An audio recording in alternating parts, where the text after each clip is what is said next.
Hey, good morning, everybody. Tricia Turner here with another episode of Anything But Average, Achieving Success in Life. I have a dear friend of mine with me this morning. This is Gogo. Of course, most of you probably know her, but if you don't, you need to, because she is the social media queen.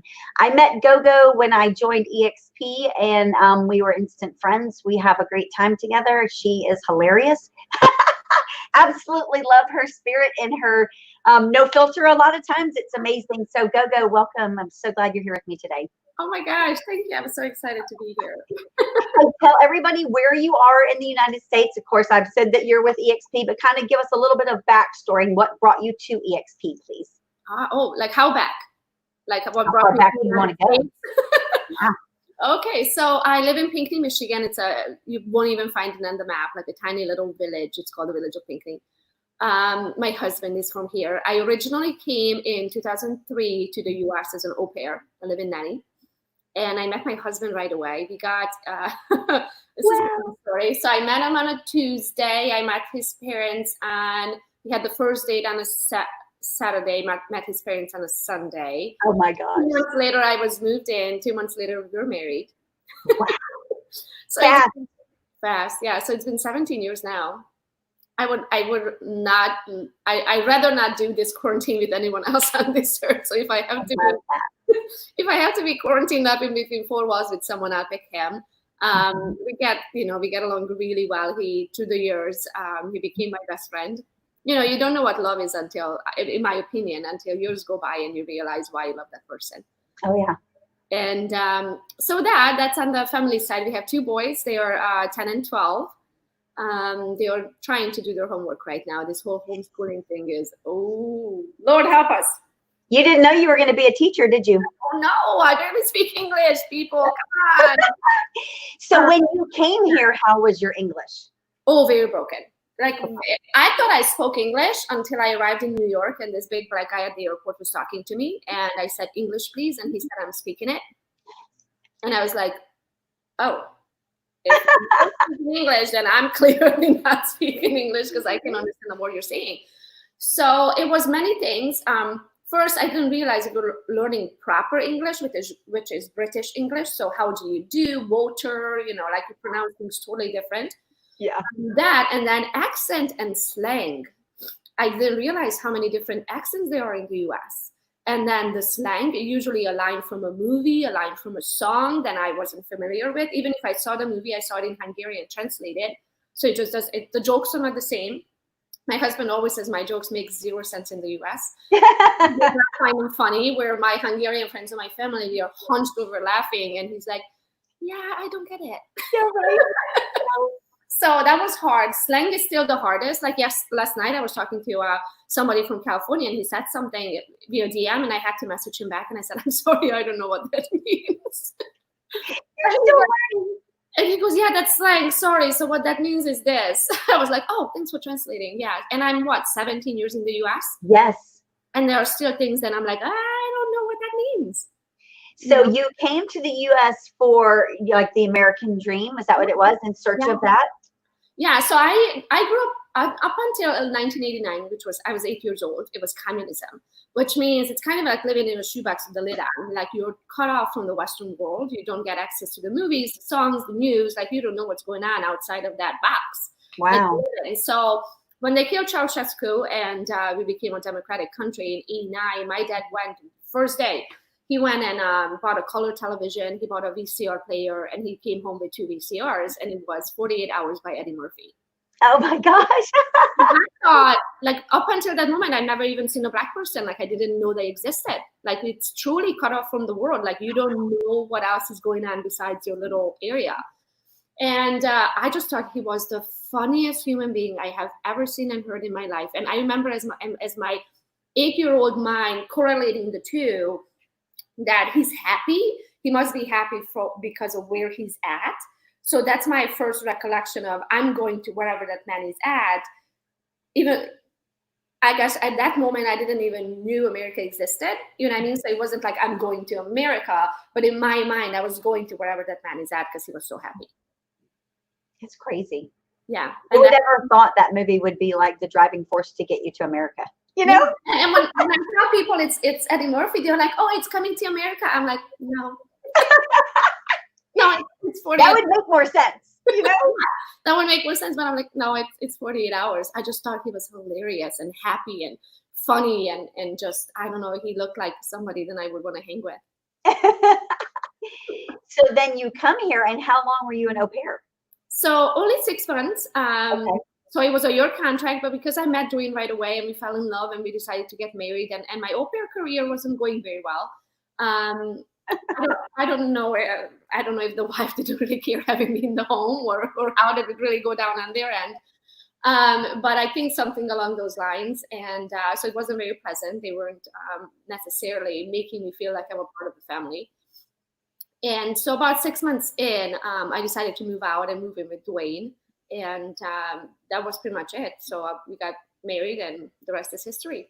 And then what brought you into real estate? What made you think real estate's going to be my thing? Yeah, so I did all kinds of jobs. I worked at a warehouse at a nice organization. I worked in a jewelry store. I was a waitress. I babysat. Like I pretty much did all kinds of jobs. Mm-hmm. I worked front desk with the company as a secretary, all of those things. And when I was working at NSF, I already had Kobe. He was 2 years old, and then Duke was just born. When Duke was born, we almost lost him. Like he got giardia. He got very, very sick, and we get hospitalized. And that was right after the FMLA. So I had no vacation time left, no time left. So they had to fire me. So I can, go to the hospital with my child. We were in the hospital for a month, and I got fired as I was pushing my child into surgery. And I was like, right. And that's not a problem I can deal with right now. So fine. No. I don't know what to tell you.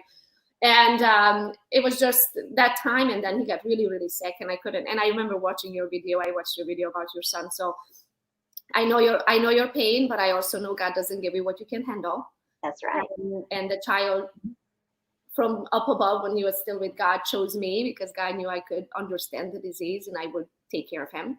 Yep. And so anyway, that's my second child. My oldest since then became type 1 diabetic. So that's another.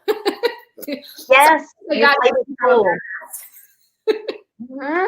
If he gives you what you can handle, you must think I'm a badass. I know.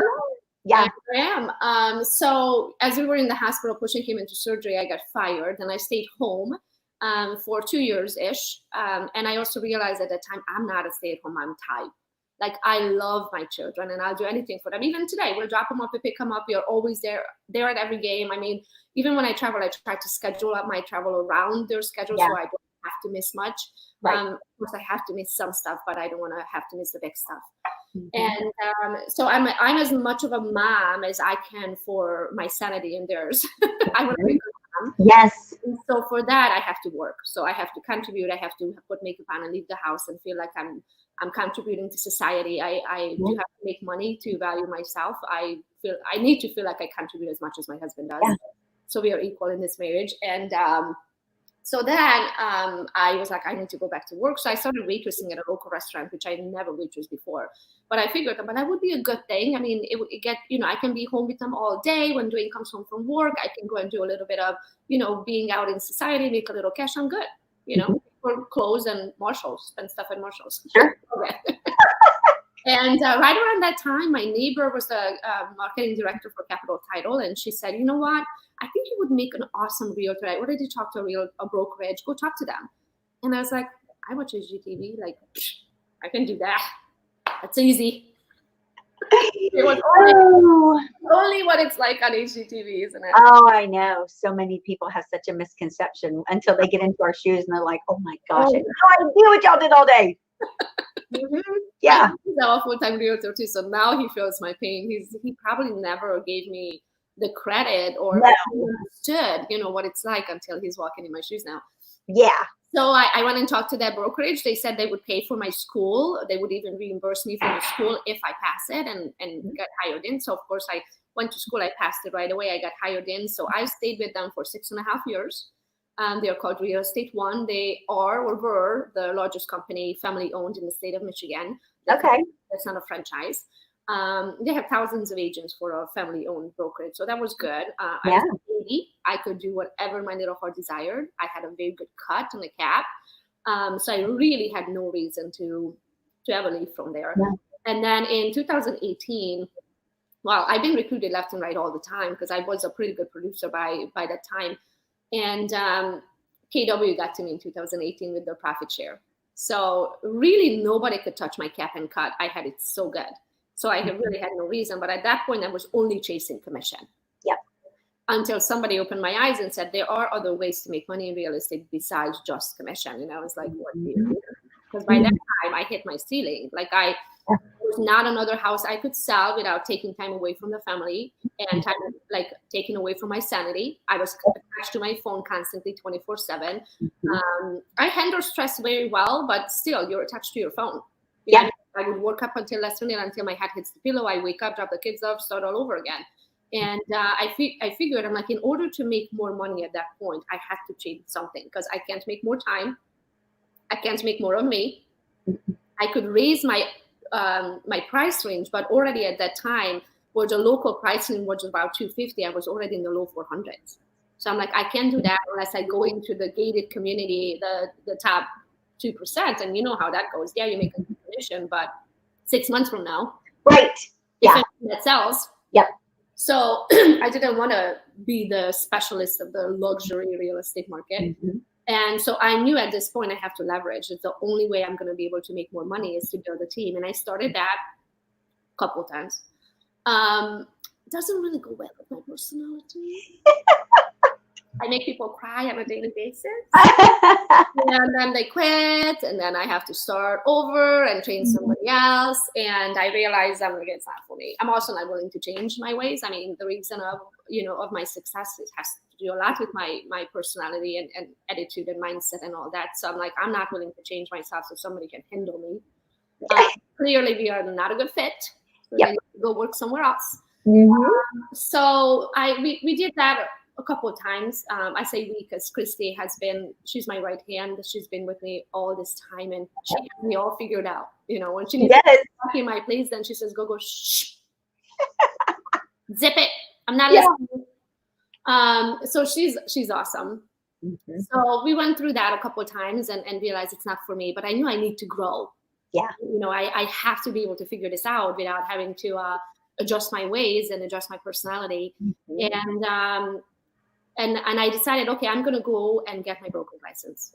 So by this time I'm at KW, I'm making profit share, cute little profit share, and covered Starbucks for a year. And then I decided, I'm like, okay, if I ever run into a brick wall where I feel like the brand and my brand or the rules and my brand don't really match, I should have my broker's license. Just in case. So I was halfway through my broker's license when I was invited to go have lunch with Mark. Now, just so you know, when I started at the KW office, the same week Kurt and Mark were leaving. Okay. So the top producing team at the KW office, I never met them. We pretty much just crossed each other, on the hallway. I never officially got introduced or anything. And I knew they went to EXP. So when they reached out to me, invited me for lunch, I was like, if this is about EXP, you're wasting your breath because I am not interested. Like at that time, I had like 40 people blow up my phone, hijack lunches, hijack coffees, meetings. I don't like people that are not upfront. If you want to tell me about EXP, invite me for lunch and say, hey, I want to talk to you about EXP. But don't invite me for lunch to talk real estate and then turn it into an EXP recruiting event because I was like, one more person talks to me about EXP. I'm going to punch him in the face. Like that's truly how I felt about the whole thing. Oh, I know. And then so I was upfront with them and I told them I'm not interested if this is about EXP. And then Mark said, it's not. You know something I don't know. You're really good with social media. I'm really good with team building and passive income. So why don't we meet? You teach me what I don't know. I'll teach you what you don't know. And I'm a sucker for information. Plus, I'm like, what do you mean I don't know? So I went for lunch. Plus, if Mark invites you for lunch, Mark Z is like every 8 feet on the highway, you see his billboard. I'm like, when Mark invites you for lunch, you go. I imagine so. He's really cool. You go. Yes. Yeah. So it was a mixture of a lot of those things. And so I decided, I'm like, okay, I'll go for lunch. I mean, what can it hurt? And when I got there, I pretty much just looked at Kurt and I'm like, just go straight for the EXP pitch. Like, right out of your misery. Just go right to the pitch. And so they did. And they explained me the model in a way where nobody else was able to prior. In the past, everybody was kind of pitching it of how they would benefit from my reach and my connections, and not in a way of like, what would that mean to me? Oh, yeah. You know what I mean? And I think that's where Kurt and Mark were different. They were able to show me numbers. They were able to explain the model in a way that it makes sense of what it would mean for me. How would that change my life? And then they also said you can't unsee what you saw. Yep. You can't unsee it. No. The first time when it finally clicks and makes sense, because I had it 40 other times presented to me. Yep. I didn't have my listening ears. No, you weren't open-minded. So finally, I guess I had my open mind, and I saw the numbers, and I was like, huh. I also have the personality when I look at people, and I'm like, you can do it, I can do it. You're my spouse. Yep. And you, at that time, you had grown your business because then you had social media presence. You know, you had found this niche that you're just amazing at. And that came from your own just organic learning it all on your own. Yeah. So when I guess what the part we skipped is when I finally got my real estate license again, I was older. My husband had a full-time job, but we literally, between the two of us, didn't have $7 extra to our name. I mean, we covered the bills and we had groceries. And the mortgage was paid and the car payments were paid. Like, I drove a minivan. Yeah, I cannot picture that. Do you still have a minivan? No, but I miss it though. I did like my minivan. I loved it driving with the doors open. I never drove one of those. I was like, I will never drive a minivan. Oh, I'm 5'2". So when I got pregnant, I could really not lift those car seats up high enough to put them in the car. So if you open the door, you kind of have to like lift it up really high so you can like click it in. And I couldn't. My dog was huge on top of it. Like they doubled their weight in the 2-week doctor's appointment. They were 16. What was it? They were 16 pounds at 2 weeks. So I'm like, I couldn't get the car seat. Like, and I was 5'2". Like I could not click them in the car. No. I needed a minivan that the door opens wide so I can lift it up like this with 2 hands and put them in. So that's how I came about driving a minivan. So what inspired you to figure out that social media was going to be your way to success? What prompted that? I was kind of forced into it. I didn't have any other options. Like I remember, like I'm like that bad 3-year-old. Like whenever I want something, I'm like, why? But why? But why? Like I go and talk to everybody.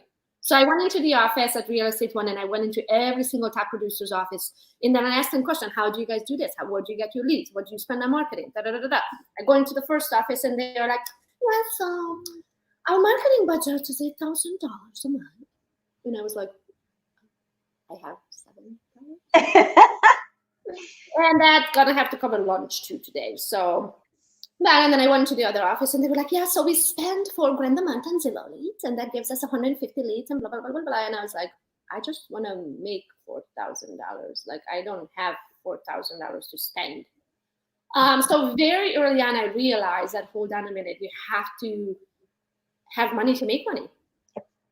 And that was probably the hardest lesson to learn, the longest that it took me to learn that. I'm still struggling with that one because I don't like to spend money.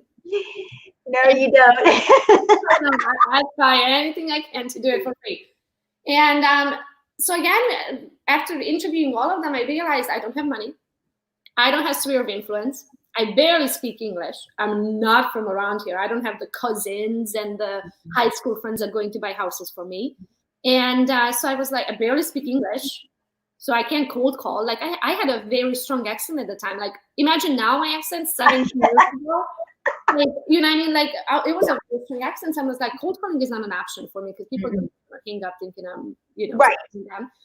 And so it left me nothing but social media. So I was like, I start a Facebook page and I start posting everything left and right, everything I'm doing, what it takes to be a new agent, what I learned today, what I didn't know, what classes I'm going to, what stuff I see at open houses and, when I'm touring houses and things like that. And that's how it started first. I pretty much just showed the journey of becoming a realtor. And then because it was the journey of it and not just the last house and the newest listing and the last closing, more and more people started following, even if they didn't have an interest in real estate. They followed me because they had an interest in my progress of right.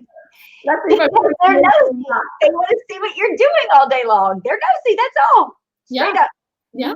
And so that's how it the madness started. I started the page, and then I pretty much did everything on the Facebook page. And then about 3 years in, I started getting to the point where I needed to vent a little bit. Like, you get those clients that are walking the park. Oh, yes. Jurassic Park. Yep. Yeah. Oh, yeah. And I was like, I need to release this. Like, I need to get this out of my body. If not, I'm going to lose my Yeah. And I did not want to leave the industry, and I didn't want to lose it. I just wanted to let it out, let it go. Yeah. And let it snow. So I started Instagram. And I was like, okay, so on Instagram, I just showed the good, bad, and the ugly side of real estate, like really just everything that it takes, what you go through on a day-to-day basis to make it. And sometimes you put up with people for 90 days and you never make a commission, you never see a penny. Yep. And so I showed that, and because I showed the good, bad, and the ugly, and the agents started like, oh yeah, I can relate to that. So they started following me. So more and more agents started following me. So now it's over 40-some thousand. Most of them, probably 90% are agents. And that's it. So that's how the And how long has it taken you to grow it to this size, your Facebook and Instagram? Yeah, so it's 2003. Where are we? 27 years? Yep. Yeah, so but it's you're consistent. Success, 7 times 365. But you're consistent too. Yeah. You didn't half-ass it. You didn't be like, I'm going to post today and then not for 2 or 3 days. You're like day in, day out. Yeah. But I enjoy it though. They say that if you love what you do, you don't work a day in your life. I don't care. Every time I want to pinch myself and be like, oh my gosh, you're paying me for this? That's insane. Yeah. And then it took off from there, because now you have Gogo's Boot Camp and you do all this training and you go and speak and you help so many people because you did it all on like a $1 budget. I was like, I can figure this out. There has to be a free way. Because so many people hear what you heard, where it costs thousands of dollars to go and buy leads. You're not going to be able to make it if you don't. Really? Well, you did, Yeah, I've never bought a lead in my 7 years of career. I never got a Zillow lead or anything like that. All my leads came organically from social media. But I guess I also, as you said, I'm consistent. I don't allow people to forget what I do. So it's like if you post 17 times a day, I'm just kidding. But it's like a reality show because people are tuned into you. Yeah. So it's like, when people are like on the couch, it's one eye open, just kind of trying to get to the end of Instagram. All I need is to show up in there. Because when I show up in there, it's a quick image in their brain. Oh, that's Gogo chick. That she's a realtor. She's like, that's all I need them to know. Like that Gogo. Like I can go to the grocery store without people are like, I know you. You're the Gogo chick. You sell real estate. That's all I need to know. Yep. Now what did I accomplish? They know my name and they know what I do. Yep. And that's all I need them to know. So when they need real estate, they're gonna call that Gogo chick. That's right. Yes. So with your Gogo's Boot Camp, when did that come around? Because not everybody may know about that. So that started spring of last year. So 2019 spring. Tell everybody about that. So that came about because just like we were having this conversation, I started like making a name for myself, and I would get messages all the time. How did you create that video? How did you da-da-da-da? How did you do that? Why do you do that? And then I would answer the same question multiple times a day, over and over again. And I love this industry. You see me, I personally DM everybody, respond to everybody, but I was getting to the point where I was like, I can't. I'm going to lose my sanity. I don't even remember. Did I already tell you that? Like, I asked the question 5 times. Were you one of them? Am I repeating myself? So instead of answering the same questions over and over again, and also think about it, in that 5 minutes that I answer that question, I am limited to change only that one person's life. Yep. Now, if I record myself and let everybody hear that video, now how many agents' lives was I able to change with that one video? Yep. So I said, okay, instead of me monologuing all day individually to each of the agents, I'm going to record myself. And then say, go to this video and watch it. And that's how it started. So originally it actually started for my team, what we call Team Gogo. And because again, I didn't want to, when agents were joining one by one, I wanted to train them and to make sure they know everything they need to know. But I couldn't do it individually. There's 170 of them and one of me. Right. You know what I mean? So I'm like, I can't do the same training over and over again. So that's how it started originally, with the idea of like multiplying myself. And then now it's for sale too.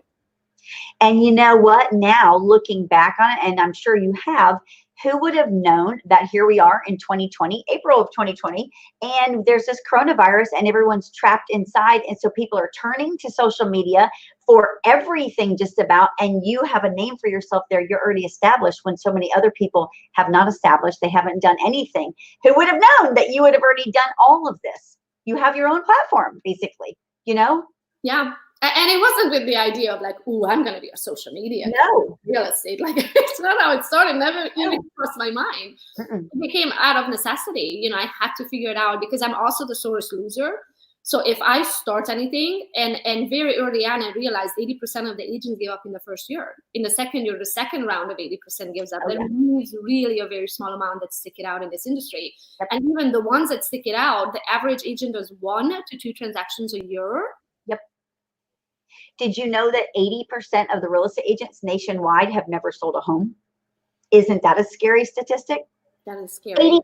The top 20% of the top 20% of the agents do 80% of the business. Yes. The rest of them do. I think there's 2.4 million realtors in the country, something like that. 600,000 hasn't sold a single transaction last year. Isn't that crazy? And then 60% of them sold 1. That's insane. It is, and there's no excuse for it because there's people like you offering training all day long, you know, on a budget. They won't take it. And I think that's the difference between successful people and not successful people, is that there was no freaking way, as long as I am breathing, then I would fail at this. No. And if I fail at anything, it's not because I didn't freaking try. I gave it all I got. I may not have the brain capacity for it. I may not have the skills for it. Then it takes, but at least if I know if I failed at it, then I gave it all I got. And I was the same way in real estate. I was like, I am not about to be that freaking statistics. I don't care that I don't speak English. I don't care that I don't have money. I don't care that I don't have the experience or the sphere of influence or the whatever it takes, or the ability to cold call. That's right. Or door knock, because I'm also not willing to do that. I'm not getting chewed by someone's dog. But, yeah, and so I was like, I'm not going to lose. I'm going to figure it out. And that's how it started. And then truly enjoyed it. I enjoy social media. It's not work for me. No. And then, so look at you. It's like you hear excuses all the time from people as to why they're not successful, why they're not able to pay their bills. You had pretty much everything going against you. Like you said, you couldn't even speak the language. You know, you didn't know anybody. You had no money. You didn't have anyone you could lean on. You chose to work for it. You found a way. You always have to seek a way, find a way. And the first $1 million listing referral, it was referred to me by an agent. And I go to the interview and they were upfront with me and they said, hey, we're interviewing with a lot of agents. Why should we use you? Granted, at that time, I was like 20 something, younger, like 30 years younger. So clearly I didn't have the experience. Some of them had more experience than I had years to my name. Right. You know, life to my name. And I was upfront with them. I said, because I'm brand new, because I will hustle like no one else. I said, for that guy over there that has, you know, the most experience in town and sells 200 homes a year, you're just a number. You're number 157. For me, you are the one. Right. You're my all. Yeah. And I sold that listing in 3.5 hours. I love it. Listed it at 3 o'clock in the afternoon, and by 6:37ish in the afternoon, we had an offer on the driveway, and my sellers were just amazed. That was the quickest, the largest commission I've ever made. It was cash, so we closed. Oh, nice. It was just, and then they called me the $1 million baby. So for us, $1 million, I don't know your prices in your neck of the woods, but for us, $1 million properties are really rare. I bet. We can get gated community here above 400,000. So it's not, you know, being 1.2 million, it was a big deal. It was a big deal for sure. That's awesome. And it's a good check too. Yeah. And you know what I mean? So what I guess my point of this conversation is just be honest. So when you decide to do social media or you decide to go for that $1 million listing and you are the baby, then you say, this is what I can do. This is what I have that they don't. Yep. I have the hunger. The guy made 200 commissions this year. He doesn't need yours. You just one of the 200. For me, this is going to feed my family for 6 months. Boom. That's right. And so then when you've grown your business like you have, of course, you're with EXP now and you're growing like crazy there. I'm sure when you switched over to EXP, you had no idea it was going to grow to the size that you've grown it already too. Share a little bit about that. I have crazy too. I have crazy dreams, like I always do, but I follow gut feeling on it. Mm-hmm. So when I joined, I told Kurt, I said, I'm gonna bring 100 in no time. And they were like, sure. Adorable. We'll help you. Yeah, if you want 100, we'll do 100. But they, in the back of their mind, they were like, that's never gonna happen. She's crazy. She's crazy. But again, I share everything on social media. So the first probably 20 agents reached out to me when they found out I switched. They were like, why did you switch? So I told them. I told them why I switched. I told them the cap, the cut, the ability to get my cap back. Yep. Stocks, which I don't have right now. They were like, well, the stocks are penny stocks. I'm like, well, I have a penny that you don't. Exactly. And what if it goes into this doing at whatever brokerage you are at? You don't have any. So even if it's a penny, 30 years from now, when I have thousands of them, I have thousands of pennies that you don't. So true. So that's stocks. And then I was like, revenue share. I already had a taste of profit share, but I never could trace back of like, how did I get that $32? They could never really explain it, where it came from, like who closed and at which office and what was the true profit and how much of that you made. So that really bothered me. I'm a numbers person. Yeah. Because I speak multiple languages, there's a delay in my brain. I still think Hungarian, 3 seconds later, the words come out in English. But with numbers, I don't have to think about it. I look at them and I'm like, that makes perfect sense. I don't have to translate it. Within a second, I know exactly what it means. And they weren't able to show that with profit share. And that really bothered me. Like, you never knew. There was no calculation. There was no dashboard to log in and see how much money you're going to get. You got a paper checking in on, every 30 days. And I don't like that. I need to know and I need to understand where things come from, because that's the only way that you can adjust your effort towards it to grow that number. Correct. So you understand where that number is coming from and how it was calculated and what I did in order to get that $32.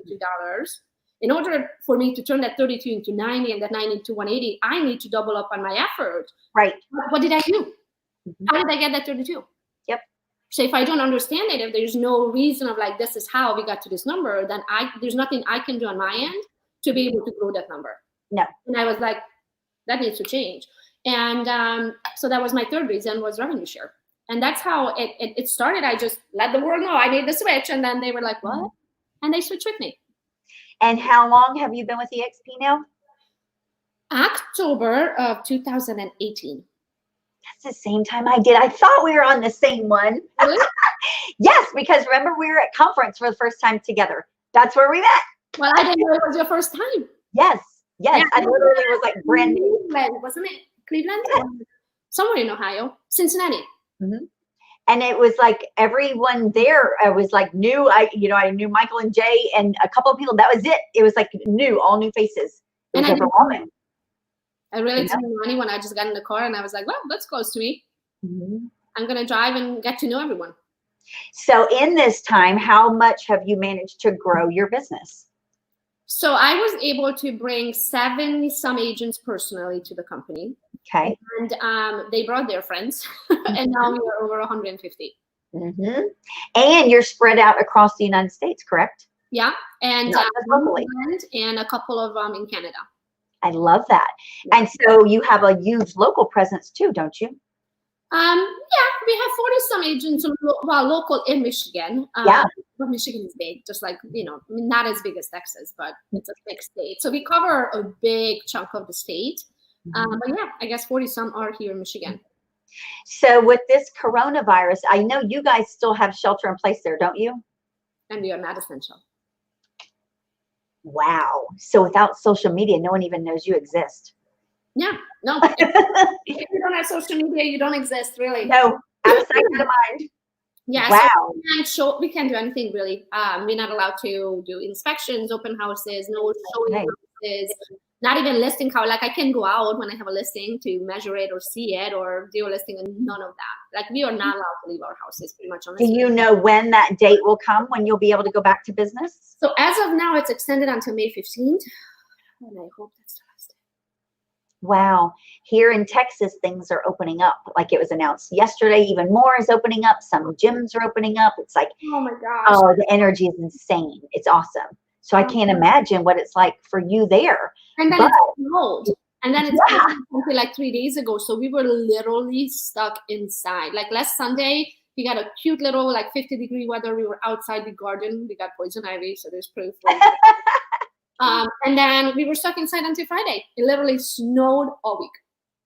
That would be miserable. It was. I'm like, I am, as much as I'm like a go, for me to stay home. Like I'm a homebody after a busy day. Like Right. I love coming home after a busy day. Yeah. But we've been home for like what, freaking 50 days now? Yeah. Home. I feel so bad for you. Shopping 2 times. I feel so bad for you. I think the silver lining, though, is that you have this huge presence on social media. And I'm hoping that agents are learning from you, because there's so many people glued to their phones right now because they're like you. They're at home and they're stuck at home. And I'd rather they watch you and learn from you than some crap on TV. You know, at least expand your brain. I hope they use this downtime, though. But what I see on social media, a lot of people just complaining and waiting for everything to open up. I'm like, no. Look at it this way. God just cleared off your schedule so you can use this time to do the things you never had time to do when you were busy selling real estate. Yep. So I literally started my podcast. I always wanted to have a podcast, sorry, but never had the time. So I started that. Yep. I get courses. I'm in every live that you can see, like everything that I don't know, I'm there to learn. I don't know everything. The more you learn, the more you realize how much you don't know. That's right.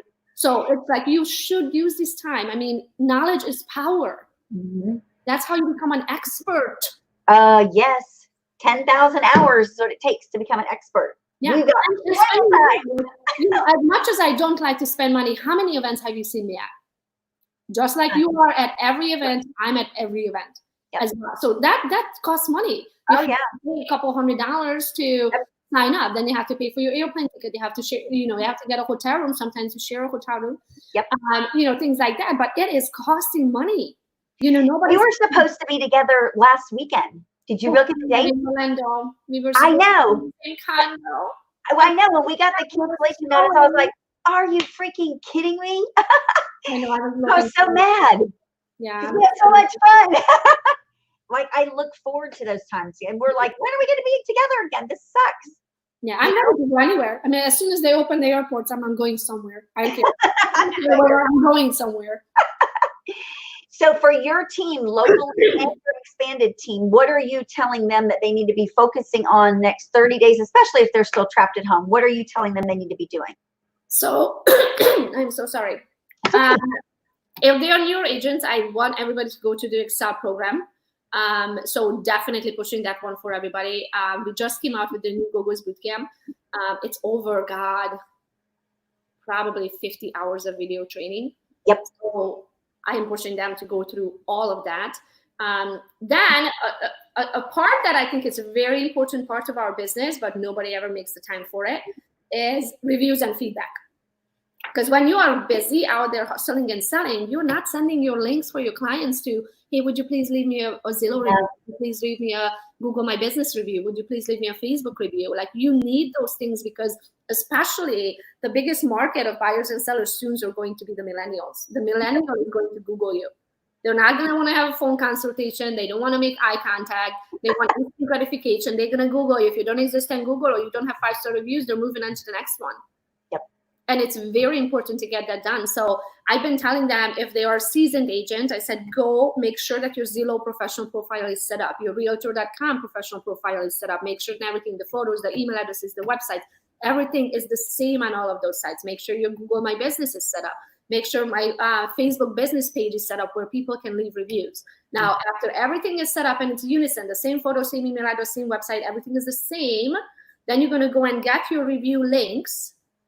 You're going to do a draft email and a draft text message, and you're going to say, hey, I love working with you. I had a 5-star experience. Thank you so much for choosing Gogo's Real Estate Team. If you would please give us 5 minutes of your time and leave us a review, because this is how we are going to build continuously to feed our children is by word of mouth and by a review. And I had a 5-star experience working with you. I hope you had the same.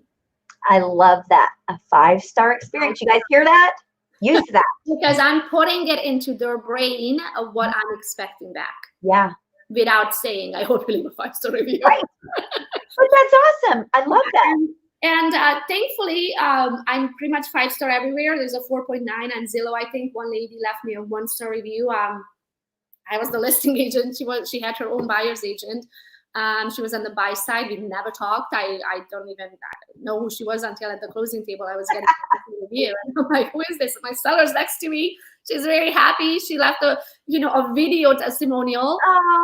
And I was like getting the 1-stars coming in from Google, from Facebook, from everything. I was like, what is going on? So I had to call the title company because we had split closings, which told me why we had split closing right there. So I called the title company because by that time all the files were taken away and I didn't even see who the buyer was. I said, hey, who's the buyer's initial? Is it AB? And her name started with an A and last name started with a B. I'm like, that's how I figured out. It's the buyer that's leaving me all of these reviews. So I didn't take it down. I could have reached out to Zillow and all of them that she was not my client. I cannot control how the other agent's experience was. Yeah. But I put it up there just for proof. And I called her out on it. And I said, you are the buyer on 123 Main Street. I had the sellers. I am the listing agent. We never talked. I am so sorry you had your own agent. I am so sorry you didn't have a happy experience. My seller left me a 5-star review. They also left me a video testimonial of their experience working with me. So I'm so sorry you didn't have the same. So I left it up there. That's the reason why it's 4.9%. Pretty much everybody else had thankfully a 5-star. That's awesome. So I think that's very important. So if you're a brand new agent, just go through those sites and make sure everything is set up. So then when you are busy, you have those links already to send it to your clients after closing.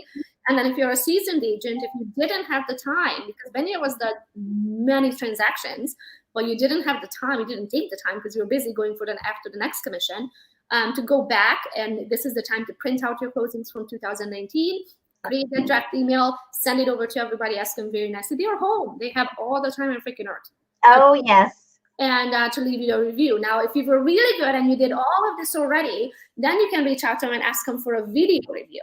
So ask them to send you a selfie style, just a quick 2-minute video of how they enjoyed working with you. Ask them if that's okay to have it embedded into your website. So then just plug it in there. Of course, post it all over social media so the world can see. But just having video testimonials, I think it's very important. It's way more reassuring to people than it's not a stranger who typed it up on the other end of the internet. Right. So I think this time is definitely for getting your business, the parts of your business that you never have the time for, and also to get the education for yourself that you always wanted to do and just never had the time for it. I love it. You guys need to pay attention to that and listen to what she's saying. It makes such sense. Use your time wisely. Choose what you're doing. Hey, Gogo, tell everybody where they can find you or Gogo's Bootcamp or how they can get any more information about you, please. Awesome. So Gogo's Real Estate on Instagram or Facebook, or if you just Google Gogo's Real Estate, that's me. My name is Gogo Betke. You can also find me that way. But on Instagram is the quickest way. So if you need a quick DM, that's the fastest that I'm going to be responding on Gogo's Real Estate. And then the bootcamp is gogosbootcamp.com. Now, because of COVID, we used to have an upfront cost that was pretty chunky. It was about $1,000 upfront. But now we have a 4-payment plan. Nice. We broke it down because of COVID and everybody's having a hard time. We broke it down to 4 small payments. I think it's $247 4 times, and that gives everyone lifetime access. So that's so awesome. Because things change with social media. Like it worked last year, this doesn't work anymore. So I had to come out with the Gogo's Bootcamp 2.0 to add on or change the things that doesn't apply anymore, doesn't work anymore, that it worked in 2018 and 19. So because things change and the algorithm changes and all that, the apps that I use change, the filters, everything that I do and how we generate leads and how you run ads and all of those things. Facebook changes the rules about every 5 minutes. Oh my gosh, yes. So it's good that you keep updating it. Yeah, so we're constantly updating it. We also have a Facebook group that comes along with it. So once a month, we do live training. And I say we because my digital marketer, Sammy, and I built the course together. So I teach the organic side. He teaches the how to do it with ads and money. Yep. So because as we were saying, I try to do everything for free. And it's amazing. It's an awesome training. Thank you. I haven't. It's awesome. I love it. Thank you so much. Oh gosh, thank you so much for being a student. Yes. And so he just came out with the finesse. So finesse side of Gogo's Bootcamp is the ads side of how to run Facebook ads, how to create your ads manager account and chat bots and how to create drip emails and lead generation pretty much with ads. Yes. That the new one just came out. It's over 100 videos just for Facebook ads and how to run those. How to get $1 seller leads. If your average commission is $7,000 and it costing you $1 to gain that lead, you know what I mean? Like, it's insane. Like the course should pay for itself in one transaction. It will make you 5 times the return if you only get one transaction out of it. Yep. You just have to do the work. That's why I can't guarantee anything, because I don't know what kind of work ethic you have, what kind of hustle you're going to put into it. You're not going to do it one time and then the leads are just coming in.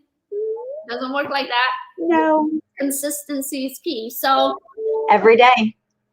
Yeah. Thank you for being here, Gogo. We'll let everyone get on with their day. I'm so happy that you're here. You guys are going to get out of your house eventually. You will. I can't stay forever. I am so ready. Oh, something else. If somebody's having a bad day, I'm going to make it better. You ready?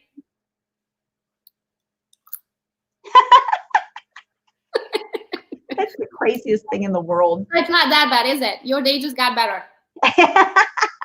That's just crazy that you can do that. I love it. Had to end on that note. Thank you, Gogo, for being here. You guys make sure to reach out to Gogo. Her boot camp is fantastic. There's no reason in the world you guys can't be creating your own leads. She's got it all laid out for you right there. So reach out to her. Thanks, Gogo. Thank you for having me. Yes, ma'am. Bye, you guys. Bye.